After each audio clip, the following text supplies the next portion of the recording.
We'll guide you through how to fix a Mac not connecting to an iPhone hotspot. You may be finding the network isn't showing up on the Mac, or you may find that it isn't properly connecting. We'll cover it, so let's get started. First of all, if it's not showing up at all in the list, for example up here, you need to make sure that it's enabled, open up the settings and find the option Personal Hotspot. Make sure that it's switched on like so. On the Mac, turn the Wi-Fi on and off like so, and it should then go and appear in Personal Hotspot, and you can go and connect to it, and hopefully it'll connect. If you find that it just starts going and circling there and doesn't properly connect, you need to go and open up the settings on the Mac. That's System Settings at the bottom.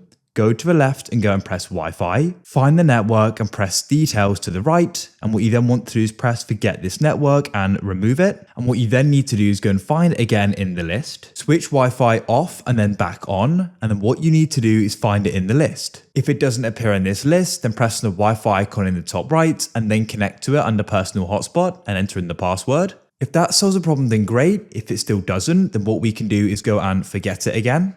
Come onto the iPhone and come back to the main settings and press General, go to the top and press About. At the top here, you'll go and see Name and tap there. Now what you need to do is go and change the name, only slightly, it doesn't have to be much. I could just change it to GuideRealm 1 like so. Go to the top and press the Apple icon and you can go and press Restart like so and confirm your decision. We're now going to restart the iPhone, press the increase volume button, the decrease and hold down the side power button. Keep it held down until your phone screen goes black. When you see the Apple icon, release. After they've restarted, open up settings on your iPhone and come back to Personal Hotspot, make sure it's switched on, enter in the Wi-Fi password and hopefully now you'll successfully connect. If you found this useful, then leave a like.